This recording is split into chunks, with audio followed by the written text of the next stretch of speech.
सबसे पहले तो देखिए आपको ये जानने की ज़रूरत है कि राष्ट्रपति की महत्ता क्या है। तो अगर आप पॉलिटी के पॉइंट ऑफ व्यू से देखें तो राष्ट्रपति और राज्यपाल जो है ना वो कहीं ना कहीं हर टॉपिक से कनेक्ट होंगे। तो आपको इस टॉपिक को बहुत अच्छे से पढ़ना है और यहाँ से प्रश्न बहुत आते हैं और पैरेलल पढ़ेंगे हम, जिससे कि हमें एक चीज़ अगर समझ में आती है तो दूसरी चीज़ उसी के साथ कनेक्ट हो जाए।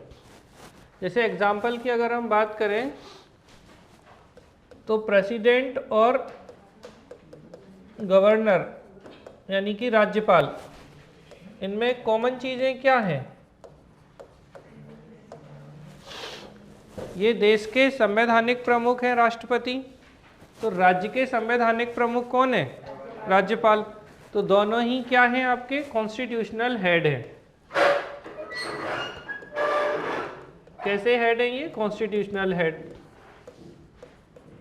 ठीक है, ये भी आपके कॉन्स्टिट्यूशनल हेड या संवैधानिक प्रमुख है। ठीक है, भारत के प्रथम नागरिक हैं ये, तो ये भारत की जगह किसके प्रथम नागरिक हो जाएंगे? ये फर्स्ट सिटीजन ऑफ इंडिया, ये राज्य के प्रथम नागरिक हो जाएंगे। तो कुछ कॉमन चीज़ें जो आप अच्छे से समझ सकते हैं, जैसे फर्स्ट सिटीजन ऑफ कंट्री और ये first citizen of state.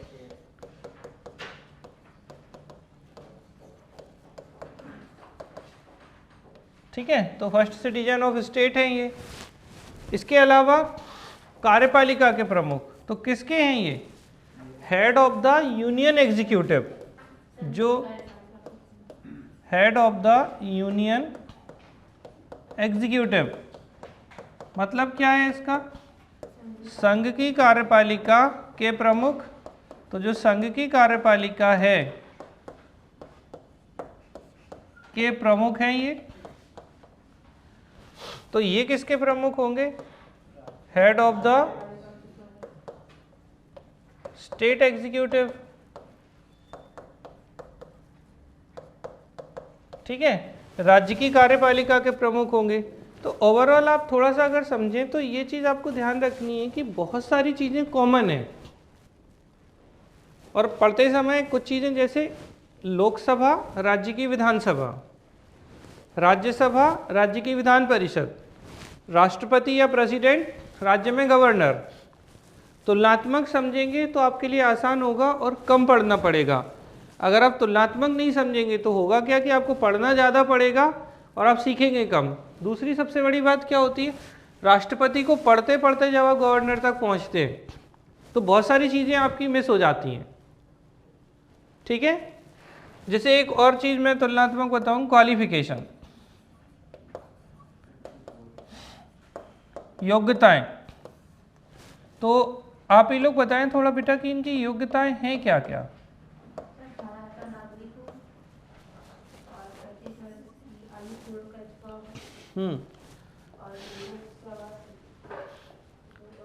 Citizen of India दोनों में कॉमन, तो दोनों लिख दें COI, सिटीजन ऑफ इंडिया। ठीक है, भारत का नागरिक। कॉमन बात है ये कि दोनों ही क्या होने चाहिए? भारत का नागरिक होना चाहिए दोनों को। अच्छा, एक प्रश्न बताना है यहाँ से कि भारत का नागरिक क्या जन्म से होना चाहिए या भारत का नागरिक होना चाहिए? जन्म से तो नहीं है, तो जन्म से कहाँ होता है? Very good. ठीक है, तो भारत का नागरिक सिटीजन ऑफ इंडिया मतलब आप सिटीजन है, जन्म से है नहीं है ये मुद्दा नहीं है। लेकिन अगर आप USA के प्रेसिडेंट बनना चाहते हैं तो क्या सिटीजन ऑफ USA, और कैसा होगा? बाय बर्थ, मतलब जन्म से होना चाहिए। यहाँ ये चीज़ नहीं है। यहाँ भी हम क्या देख रहे हैं कि सिटीजन ऑफ इंडिया है, कोई दिक्कत नहीं है। मिनिमम एज हमने बात की है पहले, 35 ईयर होनी चाहिए। यहाँ भी कितनी है? लेकिन ये कैसी एज है? न्यूनतम आयु या मिनिमम एज 35 ईयर। और अगर हम इसी में उपराष्ट्रपति भी घुसा दें तो तब भी 35 ईयर। तीसरी योग्यता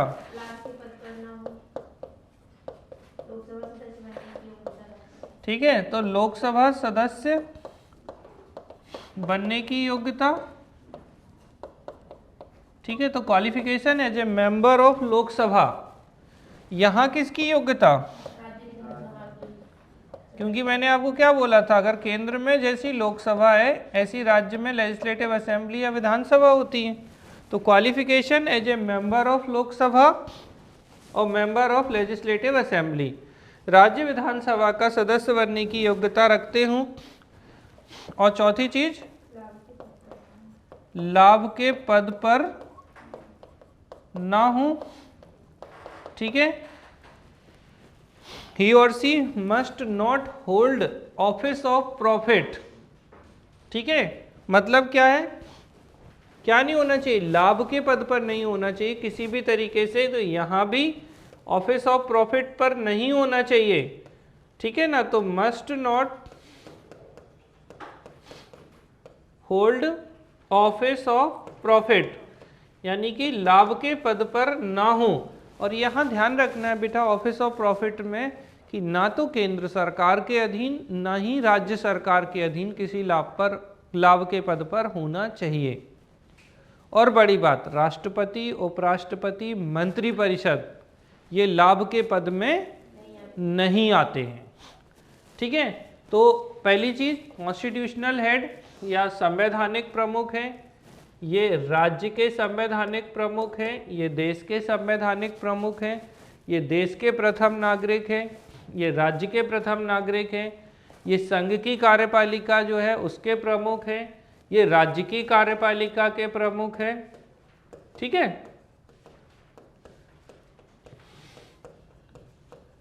राज्य की कार्यपालिका के प्रमुख हैं। इसके बाद इनकी क्वालिफिकेशन, तो सिमिलर क्वालिफिकेशन में भारत का नागरिक, citizen of India, minimum age 35 year और लाभ के पद पे ना हो, ये तीन समान योग्यताएं हैं। और ये तीनों की तीनों अगर हम यहीं पे वाइस प्रेसिडेंट को भी इंक्लूड कर दें तो ये भी citizen of India, 35 year age और ऑफिस ऑफ प्रॉफिट सिमिलर।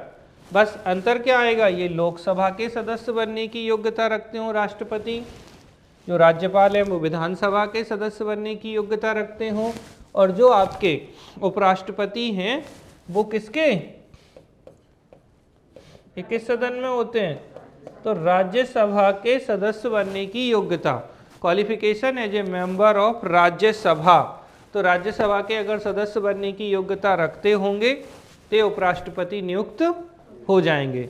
अब ना तो ये संवैधानिक प्रमुख होते हैं उपराष्ट्रपति, ना ही भारत के पहले नागरिक नहीं है, ये कौन से नागरिक हैं, पहले के दूसरे, तो दूसरा महत्वपूर्ण है, लेकिन दूसरा नागरिक बोलते नहीं है ना कि भैया ये पहले, ये दूसरे, ये तीसरे नागरिक, तो दूसरा सर्वोच्च पद है। ये हायरार्की में क्या होता है, राष्ट्रपति, उपराष्ट्रपति, यही चलता है, ठीक है। फिर ये संघ की कार्यपालिका, ये राज्य की कार्यपालिका, ऐसा इनके लिए कोई शब्द इस्तेमाल नहीं होता है।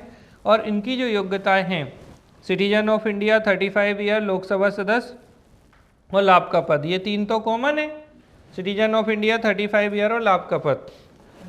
यहाँ बस आपको ये ध्यान रखना है कि ये क्या होगा आपका, लोकसभा की जगह विधानसभा का सदस्य, और यहाँ क्या होगा आपका, राज्यसभा का सदस्य बनने की योग्यता। क्या अच्छी बात तो यही है कि कोई एजुकेशन क्वालिफिकेशन नहीं होती है।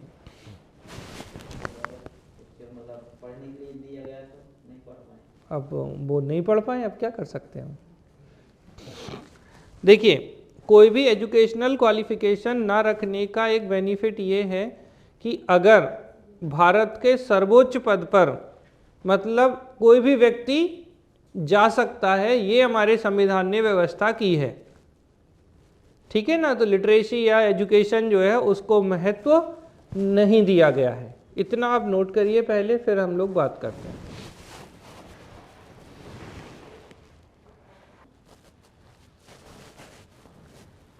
तो हम आपको राष्ट्रपति, राज्यपाल और उपराष्ट्रपति की बात कर रहे हैं। तो बेटा देखिए, तीनों के इलेक्शन में आपको ये ध्यान रखना होगा कि जो प्रेसिडेंट का इलेक्शन है वो इनडायरेक्ट इलेक्शन है। गवर्नर के केस में इलेक्शन जैसा कोई प्रोविज़न नहीं होता, यहाँ अपॉइंटमेंट होती है।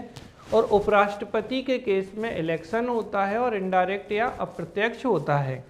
ठीक है, इनके आर्टिकल्स को कनेक्ट करने की कोशिश करें तो आर्टिकल 54 54 में राष्ट्रपति का निर्वाचन, जबकि यहाँ चूंकि गवर्नर की अपॉइंटमेंट कौन करता है, प्रेसिडेंट करता है, तो आर्टिकल 155 के अकॉर्डिंग इनकी नियुक्ति होगी और 66 के अकॉर्डिंग उपराष्ट्रपति का निर्वाचन होता है। अब हम इनको और इनको आपस में अगर कनेक्ट करने की कोशिश करें तो राष्ट्रपति का पद है कहाँ कि राज्यपाल का?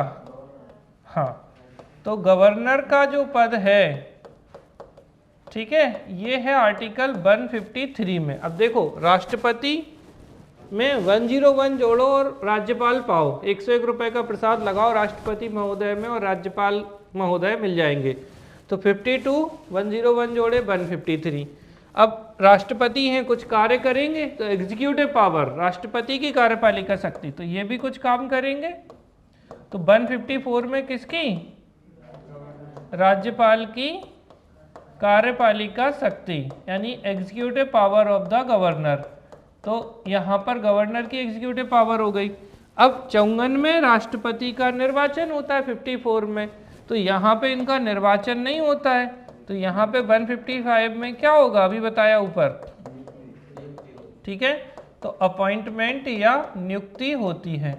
तो राष्ट्रपति की, ठीक है ना, सॉरी, राज्यपाल की जो नियुक्ति होती है वो 155 के अकॉर्डिंग होती है। इस चीज़ को आपको ध्यान रखना है। तो ये 6 आर्टिकल आपके एक दूसरे से कनेक्ट हो जाएंगे। 52 में राष्ट्रपति, तो 153 में गवर्नर, 53 में एग्जीक्यूटिव पावर, तो 154 में गवर्नर की एग्जीक्यूटिव पावर, 54 में इलेक्शन या निर्वाचन, और यहाँ इनके इलेक्शन तो होंगे नहीं, इसलिए अपॉइंटमेंट 155 में। तो राज्यपाल का पद बोले तो 153 में, लेकिन राज्यपाल की नियुक्ति बोले तो कौन सा आर्टिकल? 155। इस चीज को आप बिल्कुल क्लियर कट ध्यान रखिएगा, ये गलत नहीं होना चाहिए। इतना आप लोग नोट करिए, फिर हम लोग आगे बात करेंगे। करिए नोट फटाफट।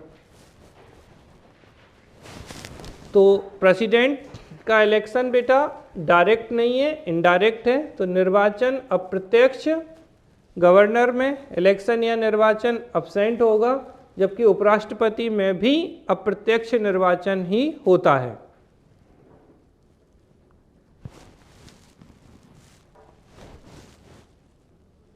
ठीक है, तो इनडायरेक्ट हो गया राष्ट्रपति उपराष्ट्रपति का इलेक्शन, और यहाँ पे इलेक्शन कैसा हुआ? गवर्नर में होगा ही नहीं इलेक्शन, क्योंकि अपॉइंटमेंट होता है। फिर आर्टिकल्स कनेक्ट करना शुरू करिए। 52 प्रेसिडेंट या राष्ट्रपति, 53 कार्यपालिका शक्ति यानी कि एग्जीक्यूटिव पावर ऑफ प्रेसिडेंट, और 54 निर्वाचन यानी कि 54 निर्वाचन, इलेक्शन।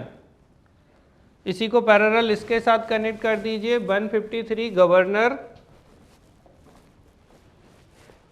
154 राज्यपाल की कार्यपालिका शक्ति, executive power of the governor, और 155 अपॉइंटमेंट यानी कि नियुक्ति। ठीक है, यहाँ तक सभी को क्लियर है? ठीक, अब निर्वाचन होगा तो इनका क्या होगा? निर्वाचक मंडल होगा, यानी कि इलेक्टोरल ग्रुप या इलेक्टोरल कॉलेज। निर्वाचक मंडल। अगर बेटा बोले निर्वाचन की रीति, मैनर ऑफ द इलेक्शन, तो ये किस में आएगा? आपके 55 में ही आएगा। तो मैनर ऑफ द इलेक्शन या इलेक्टोरल कॉलेज या इलेक्टोरल ग्रुप, राष्ट्रपति के निर्वाचन की रीति, ये आपके आर्टिकल 55 में आते हैं। अब इसके तुलना में ये तो होगा ही नहीं है, क्योंकि संभव ही नहीं है भाई, जिनका इलेक्शन नहीं हो रहा रीति कहाँ से होगी उसकी। ठीक है, लेकिन इनका जो निर्वाचक मंडल होता है, ठीक है, तो यहाँ बेटा आपको जो ध्यान देना है वो है राष्ट्रपति के निर्वाचक मंडल में कौन भाग लेता है, और उपराष्ट्रपति के इलेक्टोरल ग्रुप या कॉलेज में कौन भाग लेता है। तो पहले आपको राष्ट्रपति का समझना होगा कि इसमें संसद के निर्वाचित सदस्य, इलेक्टेड मेंबर ऑफ पार्लियामेंट, थोड़ा अब जैसे मान लो ये क्वेश्चन आ चुका है, मेंस में भी आ चुका है, राष्ट्रपति का निर्वाचक मंडल पार्ट 5 हो गया, भाग 5 है, आर्टिकल 55 है। और निर्वाचन होता कैसे, तो एकल संक्रमणीय आनुपातिक मत पद्धति, ठीक है। तो सिंगल ट्रांसफर, वही ना, proportional representation by means of single transferable vote से ही होता है। इनके इलेक्टोरल ग्रुप या निर्वाचक मंडल में जो शामिल होते हैं उनको आप अगर समझने की कोशिश करेंगे तो अगर हम देखें सभी, पहली चीज तो लोकसभा, राज्यसभा, विधानसभा, हाँ, के कैसे सदस्य, निर्वाचित सदस्य। इसको मैं अभी दूसरे पे कर दूंगा क्योंकि यहाँ बन नहीं पाएगा अच्छे से, तो मैं अभी अच्छे से बता दूंगा, बस थोड़ा सा सुन लीजिए। लोकसभा, राज्यसभा, विधानसभा और दिल्ली पौंडीचेरी विधानसभाओं के निर्वाचित सदस्य, आपको ये दिमाग में क्लियर कट रखना है कि राष्ट्रपति के चुनाव में सिर्फ और सिर्फ इलेक्टेड मेंबर भाग लेते हैं, कोई भी नॉमिनेटेड मेंबर भाग नहीं लेता, ठीक है। अब किस किस के, तो संसद के, या हम बोले लोकसभा राज्यसभा के इलेक्टेड मेंबर, इसके अलावा राज्य की विधानसभा के इलेक्टेड मेंबर और दिल्ली और पौंडीचेरी विधानसभाओं के निर्वाचित सदस्य इसमें भाग लेते हैं। जबकि हम उपराष्ट्रपति पर बात करें तो इसमें क्या होता है, संसद के, एक ही शब्द में अगर हम बोलने की कोशिश करें तो एक ही स्टेटमेंट में संसद के सभी सदस्य, अब थोड़ा सा समझते जाइएगा, all member of the parliament, तो संसद के कैसे सदस्य, ठीक है, तो ऑल मेंबर ऑफ पार्लियामेंट जो है वो भाग लेते हैं। यानी कि क्या मतलब हुआ, इलेक्टेड भी नॉमिनेटेड भी, तो संसद के निर्वाचित तथा मनोनीत दोनों प्रकार के सदस्य उपराष्ट्रपति के चुनाव में भाग लेते हैं। बात समझ में आ रही है आप लोगों को। देखो, और अगर सिंप्लीफाई करने की कोशिश की जाए तो जैसे राष्ट्रपति का चुनाव होना है, राष्ट्रपति का चुनाव हुआ तो उसमें कौन कौन लोग वोट करेंगे, और जो लोग वोट करेंगे वो उनके निर्वाचक मंडल या इलेक्टोरल ग्रुप में होंगे। तो इनमें क्या होंगे, लोकसभा के निर्वाचित सदस्य, elected member of Lok Sabha, Rajya Sabha के निर्वाचित सदस्य, इलेक्टेड मेंबर ऑफ राज्यसभा, फिर विधानसभा के निर्वाचित सदस्य, elected member of legislative assembly, और चौथा जो होता है वो है दिल्ली और पौंडीचेरी विधानसभाओं के निर्वाचित सदस्य, तो elected member of Delhi and Pondicherry legislative assembly. यहाँ पे ध्यान रखना, अभी जम्मू कश्मीर का ऐसा कोई प्रोविज़न डायरेक्टली नहीं ऐड किया गया है तो हम उसकी बात ना करें। तो ये जो हैं ये जोड़े गए हैं, ठीक है। जब हम उपराष्ट्रपति के निर्वाचन की बात करते हैं तो या तो हम कह सकते हैं लोकसभा तथा राज्यसभा के निर्वाचित एवं मनोनीत सदस्य। जब आपको ये बड़े में लिखने के लिए आए तो एक एक करके लिखो, लोकसभा के निर्वाचित सदस्य, लोकसभा के मनोनीत सदस्य, राज्यसभा के निर्वाचित सदस्य, राज्यसभा के मनोनीत सदस्य। ये तो है वो जब आपको क्वेश्चन आ जाए कि भैया लिखना ही है, ठीक है। यहाँ भी एकल संक्रमणीय आनुपातिक मत पद्धति होगी, तो proportional representation by means of single transferable vote यही होगी। लेकिन यहाँ पर आपको ये ध्यान रखना है, यहाँ भी पार्ट 5 है, यहाँ भी पार्ट 5 है, और यहाँ आप कह सकते हैं कि अब कौन भाग नहीं लेता, तो आप देखिए राज्यों की विधानसभाओं के सदस्य भाग नहीं ले रहे हैं, तो आप कह सकते हैं राज्यों की विधानसभाओं के निर्वाचित और मनोनीत दोनों सदस्य भाग नहीं ले रहे हैं, विधान परिषद के सदस्य भाग नहीं ले रहे हैं, और यहाँ पर लोकसभा, राज्यसभा, विधानसभा के मनोनीत सदस्य भाग नहीं लेते हैं। पूछते हैं कौन भाग नहीं लेता, इसके अलावा विधान परिषद के ना निर्वाचित ना मनोनीत कोई भी सदस्य भाग नहीं लेते हैं। तो अगर प्रश्न ऐसा बन जाए कि राष्ट्रपति के चुनाव में कौन भाग नहीं लेता है तो क्या करेंगे, बताइए अब जल्दी से, कि राष्ट्रपति के चुनाव में कौन भाग नहीं लेगा।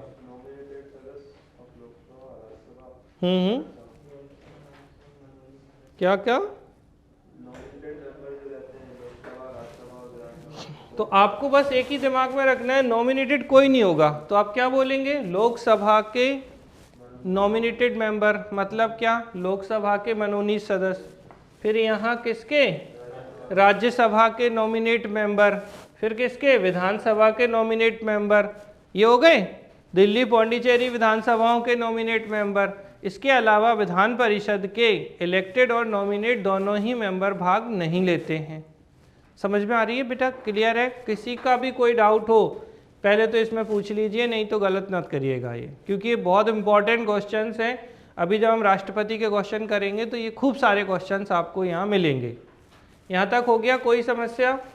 उपराष्ट्रपति में हमने देखा कि कौन, तो इलेक्टेड प्लस नॉमिनेटेड बोथ, और किसके, पार्लियामेंट के, या फिर कहें लोकसभा और राज्यसभा के निर्वाचित तथा मनोनीत दोनों प्रकार के सदस्य भाग लेते हैं।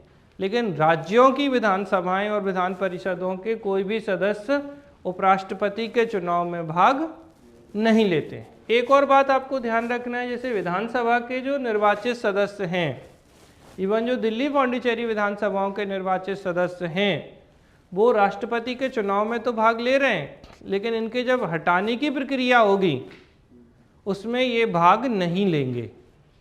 तो उपराष्ट्रपति को राष्ट्रपति के हटाने की प्रक्रिया में कौन भाग नहीं लेंगे, ये जो विधानसभा के सदस्य हैं। तो पूछा जाता है किसके निर्वाचन में, तो राज्यों की विधानसभाओं के सदस्य भाग लेते हैं, लेकिन उनके हटाने की प्रक्रिया में विधानसभाओं के सदस्य भाग नहीं लेते, तो वो है राष्ट्रपति। और अगर आपसे पूछा जाए उपराष्ट्रपति के हटाने की प्रक्रिया में, तो राज्यों के सदस्य तो चुनाव में भी भाग नहीं लेते और हटाने में तो लेने का कोई प्रश्न उठता ही नहीं है। यहाँ तक आप सभी ने बना लिया? किसी का कोई प्रश्न है तो समझ में आ रही है बात कि क्या कह रहे हैं हम यहाँ पे? तो आपको बिल्कुल क्लियर कट याद रखना है। जैसे ये था प्रेसिडेंट और ये है आपका, अब चूंकि यहाँ में वाइस प्रेसिडेंट, गवर्नर का तो इलेक्शन होता ही नहीं है, तो किसकी बात कर रहे हैं हम, वाइस प्रेसिडेंट की। उपराष्ट्रपति, तो राष्ट्रपति जो है कौन कौन भाग ले रहा था, जल्दी बोलो।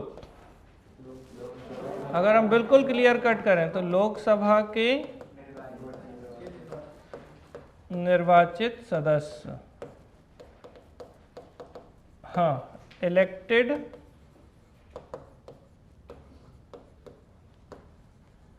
मेंबर ऑफ लोकसभा, ठीक है। दूसरा, राज्यसभा के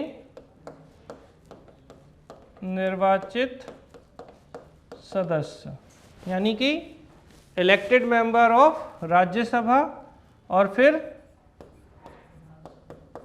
विधानसभा के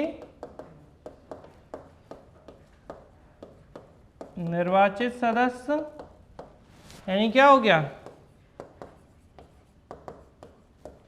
elected member of legislative assembly, यही लोग भाग लेंगे। और क्या था, दिल्ली व पांडिचेरी, अब तो पुदुचेरी बोलते हैं इसे, विधानसभा के निर्वाचित सदस्य, ठीक है। तो आपको बिल्कुल क्लियर रहना है कि elected member, elected member, elected member, कोई भी नॉमिनेटेड मेंबर नहीं होगा। तो क्या हो गया, elected member of Delhi and Puducherry legislative assembly, ठीक है।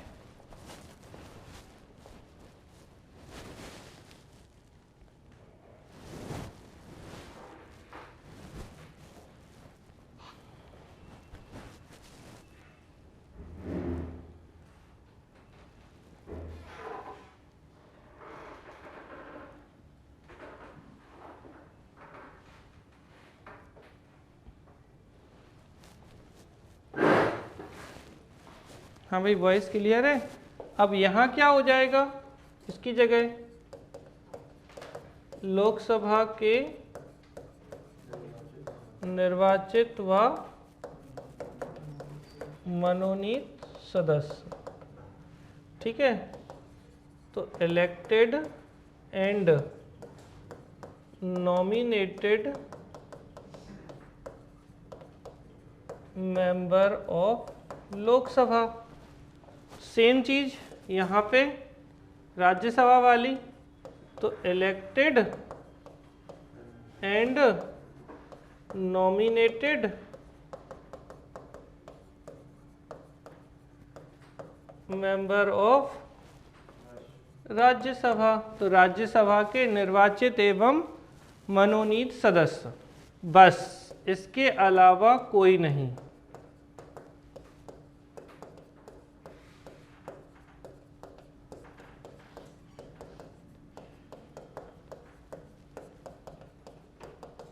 ठीक है, तो राज्यसभा के निर्वाचित एवं मनोनीत सदस्य जो हैं वो भाग लेते हैं।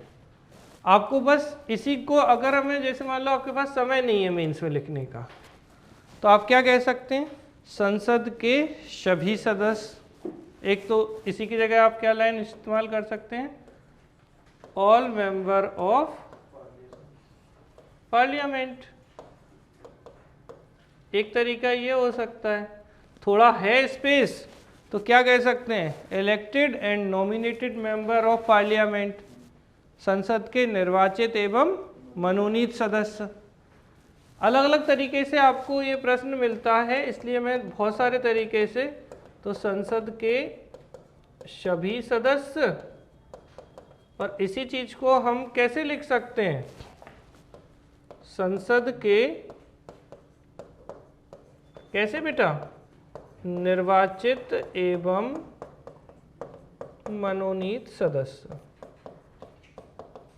ठीक है, तो elected and nominated member of parliament. ठीक, तो elected and nominated member of parliament, ये कहानी हो जाएगी आपकी वाइस प्रेसिडेंट की। और आपको ये ध्यान रखना है कि वाइस प्रेसिडेंट में राज्यों का कोई भी सदस्य, ना तो विधानसभा का ना ही विधान परिषद का, इसमें वोट नहीं करता है। इसको आप नोट कर लीजिए अच्छे से। कोई प्रश्न में समस्या हो तो पूछ लीजिएगा, गलती नहीं करिएगा। अब देखो आगे, यहाँ पे अब मैं आपसे प्रश्न पूछना शुरू कर रहा हूँ। थोड़ा बताइएगा कि राष्ट्रपति का चुनाव जो है हो रहा है, और अगर कुछ राज्यों में विधानसभाएं नहीं हैं या विधानसभाओं का विघटन हो गया, डिसोल्यूशन ऑफ लेजिस्लेटिव असेंबली हो गया, तो क्या राष्ट्रपति का चुनाव होगा या नहीं होगा, या स्थगित होगा। मान लो 5 राज्यों की विधानसभाएं जो है वो भंग हो गई हैं और राष्ट्रपति का चुनाव होना है, तो क्या इस आधार पर कोई आपत्ति उठाई जा सकती है कि 5 राज्यों में विधानसभाओं के सदस्य हैं ही नहीं और आप इलेक्शन करवा रहे हैं? यस और नो, इलेक्शन होगा या नहीं होगा? हाँ रेनू, क्या होना चाहिए, होना चाहिए या नहीं? ठीक है, तो आपको यहाँ पे इस चीज़ को बिल्कुल दिमाग में अच्छे से बता लेना है कि चाहे कुछ भी हो जाए, 5 नहीं 10 राज्यों की विधानसभाएं नहीं काम कर रही हो, लेकिन राष्ट्रपति का इलेक्शन होके रहेगा। ठीक है, एक बात। दूसरी बात अगर हम करें तो भाई यहाँ पे निर्वाचन में राष्ट्रपति को खड़ा होना है, तो राष्ट्रपति के निर्वाचन में 2 तरीके के सदस्य काम करते हैं। एक होते हैं प्रस्तावक, ठीक है, यानी कि, और दूसरे होते हैं अनुमोदक। तो कितने प्रस्तावक, कितने अनुमोदक राष्ट्रपति के चुनाव में भाग लेते हैं? एक क्या है, प्रस्तावक, और एक है अनुमोदक। अब इनको समझिए। प्रस्तावक मतलब प्रपोजर, और अनुमोदक मतलब सेकेंडर। ठीक है, तो ये जो प्रपोजर और सेकेंडर हैं, ये कितने होते हैं? और ये प्रस्तावक और अनुमोदक राष्ट्रपति के चुनाव में, जैसे मान लीजिए थोड़ी देर के लिए कि मुझे राष्ट्रपति के चुनाव में खड़ा होना है इलेक्शन में। अब राष्ट्रपति के चुनाव में मुझे खड़ा होना है, तो मेरे लिए कितने प्रस्तावक होने चाहिए? 50। और कितने अनुमोदक होने चाहिए? 50। तो 50 प्रस्तावक 50 अनुमोदक होने चाहिए। तो ये जो प्रस्तावक और अनुमोदक हैं, समझना अच्छे से, प्रपोजर एंड सेकेंडर जो हैं वो कौन होते हैं? लोकसभा के निर्वाचित सदस्य या लोकसभा के मनोनीत सदस्य या राज्यसभा के निर्वाचित और मनोनीत सदस्य या विधानसभाओं के निर्वाचित मनोनीत सदस्य, कौन होते हैं ये?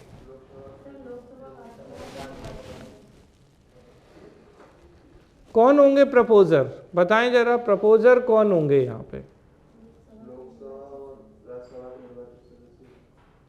विधानसभा के नहीं हो सकते? अच्छा, अनुमोदक में कौन होंगे? ऐसा है? अच्छा, लॉजिक लगा रहे हैं।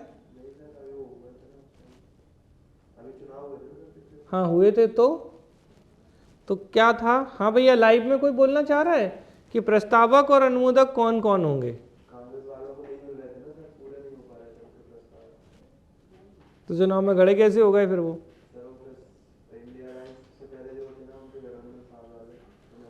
बोलो भाई, जल्दी बोलो। 50 प्रस्तावक 50 अनुमोदक हैं, तो ये कौन है प्रस्तावक अनुमोदक? लाइव में कोई कुछ बोलना चाह रहा है?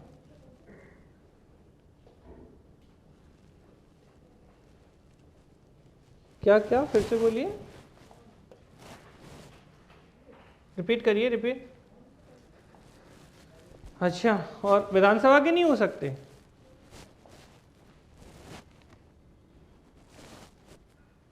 अच्छा, क्या क्या हो रहा है? लोकसभा का चुनाव हो रहा है? कहाँ हो रहा है लोकसभा का चुनाव? हम तो राष्ट्रपति का करा रहे हैं। क्या बोलो ना, हाँ सर, क्या उत्तर दो। हाँ सर नहीं चाहिए मुझे किसी की। बोलो भाई, अब बताओ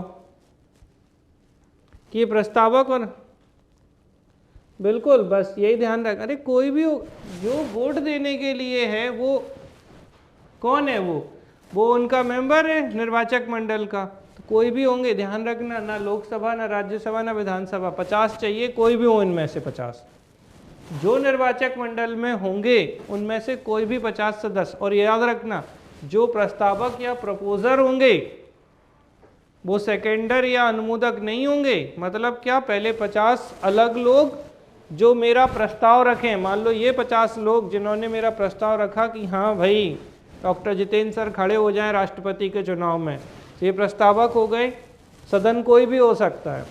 फिर अगले अन्य 50 जो इनने प्रस्ताव रखा था उसको अनुमोदित करेंगे, सेकेंडर होंगे, ये अलग होंगे, ध्यान रखना, तब जाके खड़े होंगे। तो प्रस्तावक और अनुमोदक अलग अलग होंगे। और राष्ट्रपति के चुनाव में कितने प्रपोजर हैं? 50। और उपराष्ट्रपति के चुनाव में अगर हम प्रपोजर की बात करें तो 20 और सेकेंडर की बात करें तो 20। यानी कि प्रस्तावक कितने? 20 और अनुमोदक कितने या सेकेंडर? तो ये 20। हाँ, इनमें आप कह सकते हैं क्योंकि इनमें तो विधानसभा के सदस्य ही नहीं है। अब यहाँ कोई भी हो सकते हैं, मनोनीत सदस्य भी हो सकते हैं, अनुमोदक और प्रस्तावक, क्योंकि वो दोनों वोट कर रहे हैं। तो दिमाग में ये रख लो कि जो इलेक्टोरल कॉलेज या निर्वाचक मंडल है जो राष्ट्रपति के चुनाव में वोट कर सकते हैं वो प्रस्तावक और अनुमोदक बन सकते हैं। लेकिन प्रस्तावक और अनुमोदक अलग अलग होते हैं। राष्ट्रपति के चुनाव के लिए 50 प्रपोजर 50 सेकेंडर, उपराष्ट्रपति के चुनाव के लिए 20 प्रपोजर 20 सेकेंडर होते हैं। ठीक है, क्लियर है? आपको समझ में आ रही है बात? यहाँ तक कोई प्रश्न किसी का? ठीक, तो ये 2 पॉइंट आप नोट कर लीजिए। प्रपोजर, तो प्रपोजर कितने प्रेसिडेंट के लिए? 50 मेंबर। और सेकेंडर कितने? 50 मेंबर जो हैं वो होते हैं। तो 50-50 सदस्य होते हैं। ठीक, और यहाँ उपराष्ट्रपति के लिए होते हैं 20-20। ठीक, अब मान लो 1 मिनट के लिए कि किसी स्थिति में राष्ट्रपति का पद खाली हो गया, वैकेंट हो गया। तो राष्ट्रपति का पद अगर खाली है तो उस स्थिति में चुनाव कब तक कराने होते हैं? और अगर उपराष्ट्रपति का पद खाली है तो चुनाव कितने समय में कराने होते हैं? बोलो बोलो बोलो। भाई जैसे किसी कारण से मैं कहूँ राष्ट्रपति जी ने इस्तीफा दे दिया। अच्छा चलो एक प्रश्न और पूछते हैं, vacant of the president post या प्रेसिडेंट ऑफिस, राष्ट्रपति का जो कार्यालय है वो खाली है, रिक्ति है, तो रिक्ति हो किस किस तरीके से सकती है?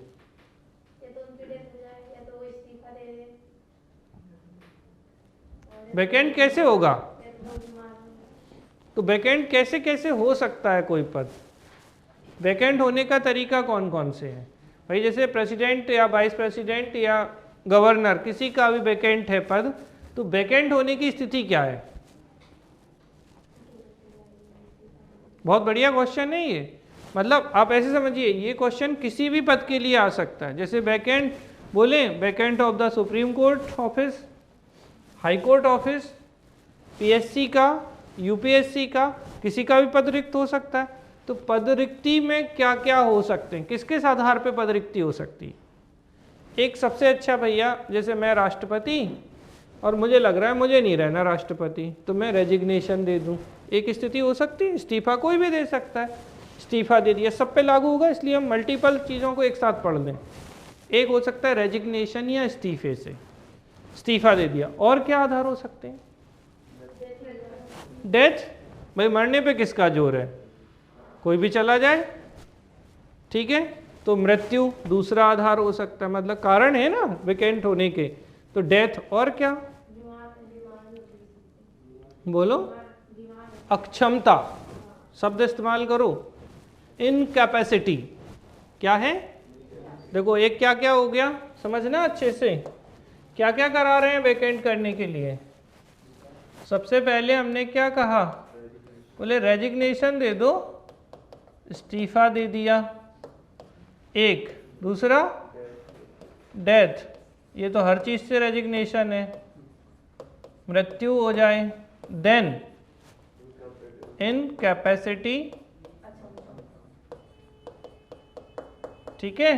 अब भैया जो सक्षम ही नहीं है काम करने में, उसको पद पे कैसे रख सकते हैं? अक्षमता, और क्या बोलो? ठीक है। अगर हम बोले हटा दिया जाए पद से, रिमूव कर दिया जाए, तो राष्ट्रपति के केस में क्या है? इम्पीचमेंट, यानी कि महाभियोग लगाकर हटा दिया जाए भाई राष्ट्रपति जी को। तो ये एक आधार हो सकता है, ठीक है, समझ में आ रही है ना। और अगर इसी को हम इम्पीचमेंट ना बोलें तो रिमूव कर दिया जाए, हटा दिया गया ना पद पे। अच्छा, और रिक्ति कब हो सकती है? लाभ का पद धारण कर ले, ऑफिस ऑफ द प्रॉफिट, तो रिक्ति हो जाएगी। रिक्ति होने में मेन चीज क्या है? रेजिग्नेशन है, डेथ है, इनकैपेसिटी है, इम्पीचमेंट। यहाँ हम प्रेसिडेंट की बात कर रहे हैं तो इम्पीचमेंट है, वाइस प्रेसिडेंट में इम्पीचमेंट तो नहीं होगी, गवर्नर में भी इम्पीचमेंट नहीं होगी, ठीक है। तो रिमूवल, हटा दिया जाए उन्हें। तो ये चीज आपको ध्यान रखनी है। अब ये क्वेश्चन किसी पे भी अप्लाई कर सकते हैं आप, कोई भी इस्तीफा दे दे, किसी की भी डेथ हो जाए, कोई भी इनकैपेसिटी वाला हो, कि अब इम्पीचमेंट की जगह रिमूवल, भाई इसको हम क्या कर दें, बोले हटा दो, रिमूव कर दो। समझ में आई बात? तो इस तरीके की चीज़ें यहाँ पे लागू हो सकती हैं। ये चीज़ गवर्नर पे भी लागू होंगी, ये चीज़ वाइस प्रेसिडेंट पे भी लागू हो जाएंगी। क्लियर है? आपको समझ में आ रहा है? अब मैंने आपसे क्वेश्चन किया था बेटा कि जैसे राष्ट्रपति का पद खाली हो गया, vacant of the office of president, तो election within 6 month. Vacant की स्थिति में इलेक्शन कितने महीने में? तो विद इन 6 मंथ इलेक्शन होने चाहिए, हाँ ना? अच्छा, बहुत बढ़िया। वाइस प्रेसिडेंट की स्थिति में क्या होगा और गवर्नर की स्थिति में क्या होगा?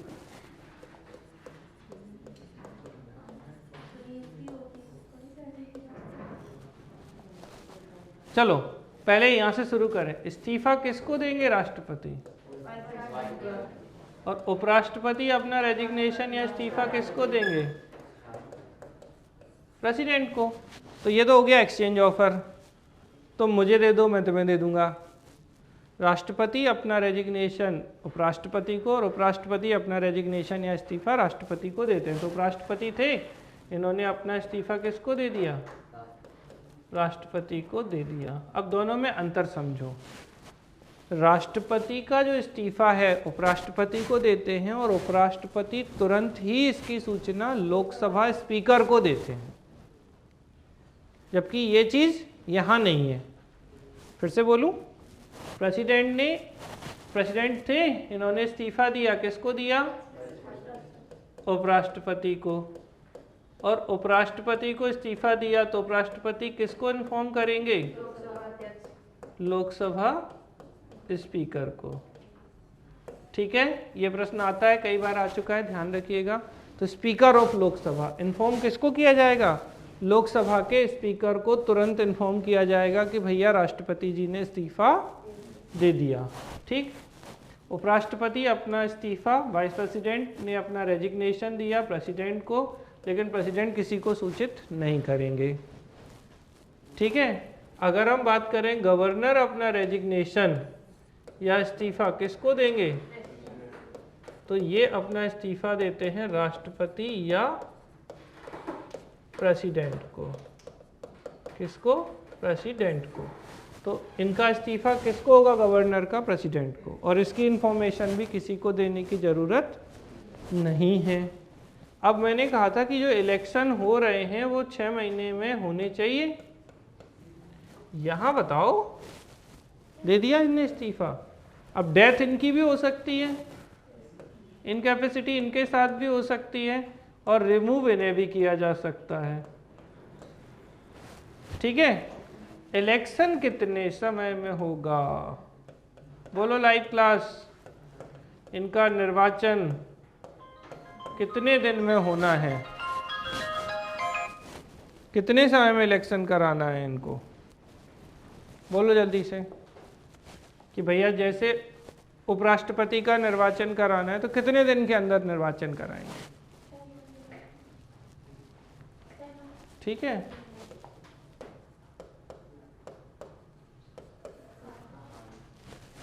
अलग है ये, क्योंकि हमें 6-6 महीने की आदत पड़ गई है। तो ठीक है, तुरंत। ठीक है, 6 महीने जैसा प्रोविज़न नहीं है, राष्ट्रपति में 6 मंथ का प्रोविज़न है। ठीक है, क्लियर है यहाँ तक? और यहाँ तो चूंकि इलेक्शन है ही नहीं, तो काय का निर्वाचन। ठीक, यहाँ तक क्लियर? कुछ समझ आ रहा है? तो resignation, death, incapacity and impeachment, and impeachment mention in article. Impeachment किस में? 62 में हो गया किसी का, कहीं भी करा दो, क्या फ़र्क पड़ता है, कहीं ना कहीं तो होगा ही होगा। तो आर्टिकल 61 में impeachment process of the president है, राष्ट्रपति की महाभियोग की प्रक्रिया है। और यहाँ पे महाभियोग का जो रीज़न होगा बेटा, वो सिर्फ एक ही आधार है, बता सकता है कोई? Violation of the constitution. क्या? संविधान का उल्लंघन। बेटा बहुत अच्छे से ध्यान रखिएगा कि वायलेशन ऑफ द कॉन्स्टिट्यूशन या violation of the Indian constitution एकमात्र कॉज है जिसके आधार पर राष्ट्रपति पे महाभियोग की प्रक्रिया शुरू होती है। और मजेदार बात यह है कि संविधान का उल्लंघन क्या है, ये संविधान में व्याख्या नहीं की गई। मतलब वायलेशन ऑफ द कॉन्स्टिट्यूशन को डिफाइन नहीं किया गया कहीं। जैसे कभी आपसे कोई पूछ ले इंटरव्यू में कि what do you mean by violation of the constitution, संविधान का उल्लंघन का क्या अर्थ है, तो संविधान का उल्लंघन को एक्सप्लेन नहीं किया गया है, कोई डेफिनेशन नहीं है। लेकिन आधार है क्या इम्पीचमेंट का? Violation of the constitution. ठीक, और यहाँ ऐसा कोई आधार नहीं है उपराष्ट्रपति के लिए। आई होप समझ में आ गया होगा सभी को। लाइव क्लास, किसी प्रकार का कोई डाउट तो वैकेंट की बात कर लीजिए, रिक्ति, तो रिक्ति में नोट कर लीजिए आप कि किस किस तरीके से रिक्ति की जा सकती है। एक है रेजिग्नेशन से रिक्ति हो सकती है, इस्तीफा, और वाइस प्रेसिडेंट और प्रेसिडेंट दोनों लिख लीजिएगा, और गवर्नर तीनों। तो इससे कि एक साथ ही आपका हो जाएगा, एक हो गया इस्तीफा, तीनों जगह लिख दो इस्तीफा इस्तीफा इस्तीफा, दे दिया। दूसरा डेथ, तो डेथ डेथ डेथ, मृत्यु करा दो सबकी, ठीक। तीसरा इनकैपेसिटी या अक्षमता, भैया नहीं कर पा रहे हैं काम कोई भी व्यक्ति, कि इनकी स्थिति नहीं है काम करने की। और चौथा, ठीक है, इन्हें हटा दें, रिमूव कर दिया जाए, उपराष्ट्रपति को या गवर्नर को भी रिमूव कर दिया जाए, ठीक। क्लियर है आपको? यस प्लीज बताइए। सर अभी आप बोले जैसे सुप्रीम कोर्ट या हाई कोर्ट के जज के लिए लगाते तो उसमें अगर कार्यकाल कंप्लीट हो जाता है तब भी हो सकता है? बिल्कुल, 5 वर्ष लिख दो ना कार्यकाल। कार्यकाल पूर्ण होना तो सब में ही लागू होगा भाई। जैसे अब आप नहीं दे रहे हो इस्तीफा, ठीक है, टेन्योर अगर आपका कंप्लीट हो जाएगा, जैसे मान लीजिए यही मैं बात करूं, टेन्योर या कार्यकाल कितना है इनका, नॉर्मल टेन्योर 5 ईयर, यहाँ भी टेन्योर या कार्यकाल कितना है 5 ईयर, और यहाँ भी टेन्योर कितना है 5 ईयर, ठीक है। तो कंप्लीट द टेन्योर, 5 साल का कार्यकाल, कार्यकाल पूर्ण होने पे complete tenure complete tenure complete tenure. अगर कार्यकाल पूरा हो जाएगा तो ऑटोमेटिकली आप पद से हट ही जाते हैं, रिक्ति होती है ना, ठीक है। बस कब तक और बने रहते हैं राष्ट्रपति, जब तक कोई नया व्यक्ति अपॉइंट, मतलब नए व्यक्ति या नए के लिए इलेक्शन नहीं हो जाता है। तो ये टेन्योर दोनों तीनों के लिए 5 ईयर है। इसको नोट कर लीजिए बेटा, आप करिए नोट।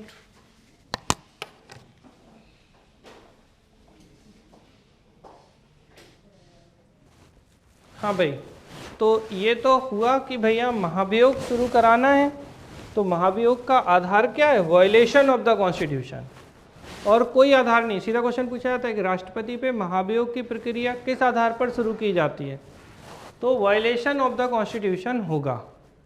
अब यहाँ आपको ये ध्यान रखना है कि महाभियोग कहाँ शुरू हो सकता है, तो लोकसभा या राज्यसभा, उल्टा भी लिख सकते हैं हम इसे, राज्यसभा ऑब्लिक लोकसभा, ठीक है। बात समझ में आ रही है? सुनिए यहाँ अच्छे से, अगर हम यहाँ इनकी रिमूवल प्रोसेस की बात करें, हटाने की प्रक्रिया की उपराष्ट्रपति की, तो कल आपको मैंने बताया था कि राज्यसभा से ही स्टार्ट होगी, ऑलवेज स्टार्ट फ्रॉम राज्यसभा, हमेशा और हमेशा। कभी भी उपराष्ट्रपति को हटाने की प्रक्रिया लोकसभा से शुरू नहीं होगी। कहाँ से स्टार्ट होगी उपराष्ट्रपति की? राज्यसभा से, और राष्ट्रपति की लोकसभा या राज्यसभा से। इनके हटाने का आधार वायलेशन ऑफ द कॉन्स्टिट्यूशन, इनके हटाने का ऐसा कोई आधार मेंशन नहीं है। अच्छा, इनके हटाने की प्रक्रिया कहाँ से शुरू होगी? ना लोकसभा ना राज्यसभा, इससे क्या लेना देना है? इसे तो इन्हें जो है गवर्नर को, ये राष्ट्रपति के प्रसाद पर्यंत होते हैं, प्लेजर ऑफ द प्रेसिडेंट। तो प्रसाद है, जब चाहो प्रसाद वापस ले लो, तो राष्ट्रपति जब चाहे इन्हें तब हटा सकते हैं। क्लियर है? समझ में आई यहाँ तक बात?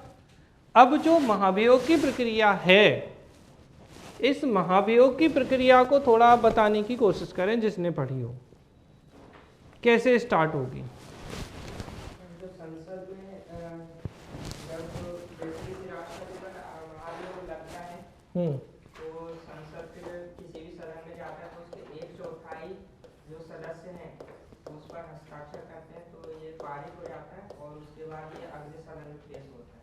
बस फिर उसमें भी सर 2/3 जो है सदन के। इम्पीचमेंट प्रोसेस किस आर्टिकल में थी? आर्टिकल 61। अब ये जो महाभियोग की प्रक्रिया है, या तो लोकसभा या राज्यसभा, उल्टा भी कर सकते हैं, किसी भी सदन में स्टार्ट हो सकती है। कारण आपको समझ में आ गया, क्या रीजन था? वायलेशन ऑफ द कॉन्स्टिट्यूशन, संविधान के उल्लंघन के आधार पर। सबसे पहले क्या करेंगे?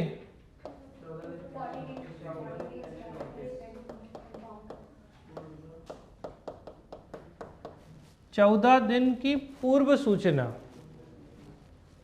राष्ट्रपति पे महाभियोग की प्रक्रिया शुरू कर रहे हैं तो उन्हें बताएंगे देखो भाई साहब हम आपके खिलाफ इम्पीचमेंट की प्रक्रिया शुरू कर रहे हैं, हम आपको नोटिस देते हैं। तो 14 दिन की पूर्व सूचना देंगे। कितने दिन की? 14 दिन की पूर्व सूचना जो है वो देंगे।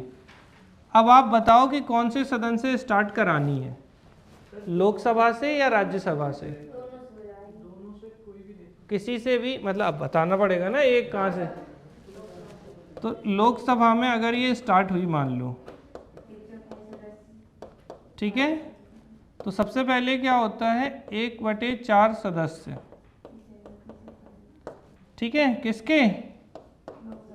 तो लोकसभा के 1/4 मेंबर एक प्रस्ताव लाएंगे। कितने सदस्य? लोकसभा के, अगर ये लोकसभा में शुरू होगा तो 1/4, अगर ये राज्यसभा से स्टार्ट होगा तो भी इसके 1/4, कुल सदस्यों के 1/4 सदस्य जो है वो क्या लेके आएंगे? प्रस्ताव लेके आएंगे, ठीक है, रिजोल्यूशन। अब ये प्रस्ताव आ गया तो जो भी पीठासीन अधिकारी होगा वो उसे स्वीकार करेगा और इसके बाद होगी इस सदन में वोटिंग। तो ये प्रस्ताव किस बहुमत से पारित होता है, बस यही एक खेल। कोई भी मुझे क्लियर सही बता दे तो मुझे बहुत खुशी होगी, बाकी तो आप बताने से रहे। उल्लू नहीं बनाना, बस बोलो किस बहुमत से पारित होगी इनके हटाने की प्रक्रिया?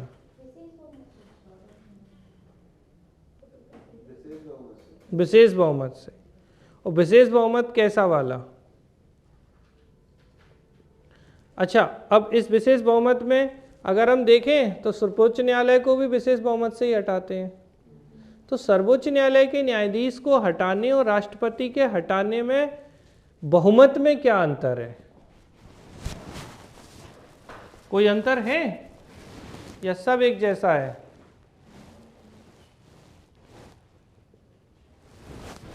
जल्दी बोलो, समय नहीं है।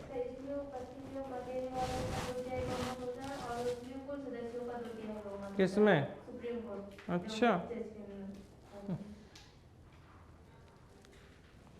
सच्ची कह रहे हो? गलत है, चलो बताइए भाई। राष्ट्रपति को अगर हटाना है तो जो बहुमत है, क्या मेजॉरिटी, वो कैसी मेजॉरिटी है? उपस्थित एवं मत देने वालों का 2/3 बहुमत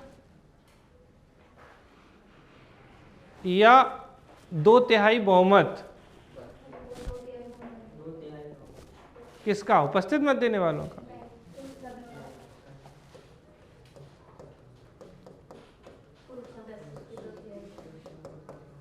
कुल सदस्यों का 2/3 बहुमत, ठीक है। तो 2/3 मेजॉरिटी ऑफ टोटल मेंबर, कुल सदस्यों के 2/3 बहुमत से इसे पारित होना होगा, ठीक है। अगर लोकसभा में आया तो इसमें, और अगर ये शुरू राज्यसभा से हुआ तो इसमें 2/3 बहुमत से ये पारित हो गया, ठीक है। Passed 2/3 majority. अच्छा, क्या यहाँ उपस्थित एवं मत देने वाले हैं क्या?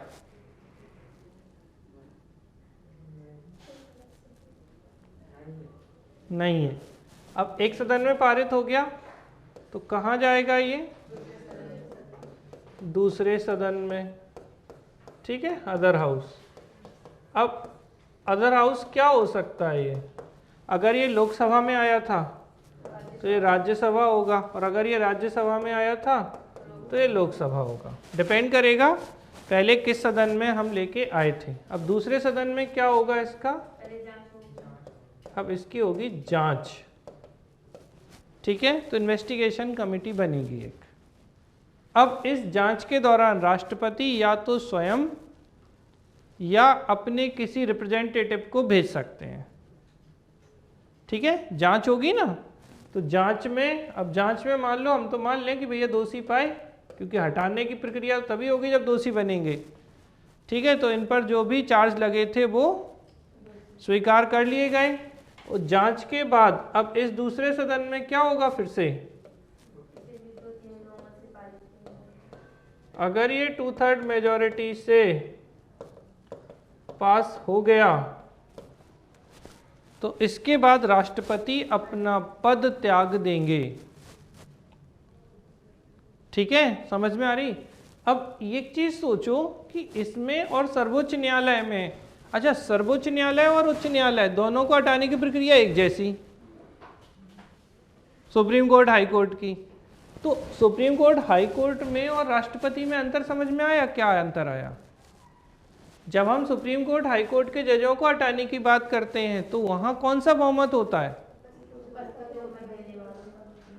उपस्थित एवं मत देने वालों का 2/3 बहुमत। और यहाँ क्या है? कुल सदस्यों का 2/3 बहुमत। तो कौन सा ज्यादा होगा? ठीक है, मेजॉरिटी यहाँ ज्यादा होगी। तो ये प्रक्रिया होगी और उसी के राष्ट्रपति जो है वो उसी दिन जैसे ही पारित हुआ राष्ट्रपति अपना पद त्याग देंगे। लेकिन इस दौरान जब वो पद पर रहे, मान लो 6 महीने रहे, 10 दिन रहे, 1 महीने रहे, तो उस पूरे कार्यकाल के दौरान जो उन्होंने कार्य किए हैं उन कार्यों पर इसका कोई प्रभाव नहीं पड़ेगा या उन कार्यों को कोई चैलेंज नहीं किया जा सकता। जैसे मैं एग्जाम्पल लूँ कि 1 फरवरी को माननीय राष्ट्रपति ने अपना पद ग्रहण किया और आज है 14 फरवरी। 14 फरवरी को अगर राष्ट्रपति पर महाभियोग की प्रक्रिया पूरी होकर हट गए राष्ट्रपति, तो उससे पहले तक जो भी कार्य उन्होंने किए थे वो सभी कार्य वैलिड रहते हैं और उन पर कोई क्वेश्चन मार्क नहीं लगाया जाएगा। ठीक है, समझ में आ रही है बात कि नहीं आ रही है? तो ये तो है राष्ट्रपति को हटाने की प्रक्रिया।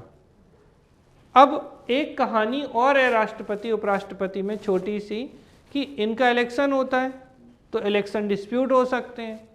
तो राष्ट्रपति और उपराष्ट्रपति के जो इलेक्शन डिस्प्यूट हैं, निर्वाचन विवाद हैं, वो हमेशा कहाँ जाएंगे? वो सुप्रीम कोर्ट में जाएंगे, आर्टिकल 71 के अंतर्गत। तो क्या होता है? Election dispute of president and vice president, राष्ट्रपति एवं उपराष्ट्रपति के निर्वाचन विवाद आर्टिकल 71 में है। अगर इससे संबंधित कोई मामला उठता है तो वो सीधा सुप्रीम कोर्ट में जाएगा।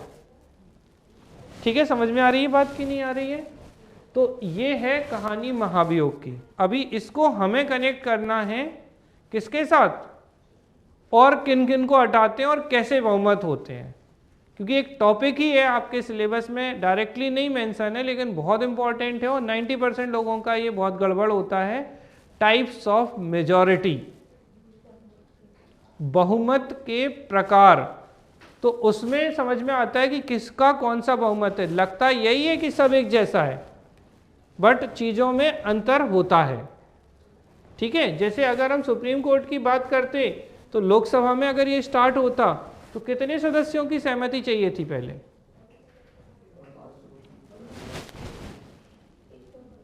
अरे भगवान, मर गए। रहने दो, अब नहीं बोलो, कल बात करेंगे। इसको नोट कर लो आप लोग, ठीक है, अच्छे से, क्योंकि मैं कोशिश कर रहा हूँ थोड़ा सिंप्लीफाई वे में हो।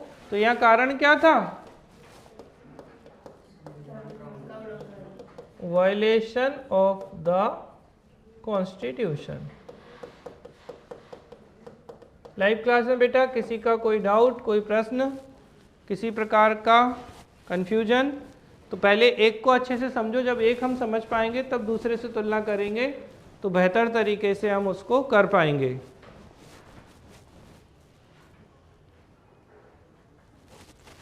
हमने आपको बताया था कि जो राष्ट्रपति हैं वो भारत के संवैधानिक प्रमुख हैं, राज्य के गवर्नर होते हैं। ये भारत के प्रथम नागरिक हैं, ये राज्य के प्रथम नागरिक हैं गवर्नर।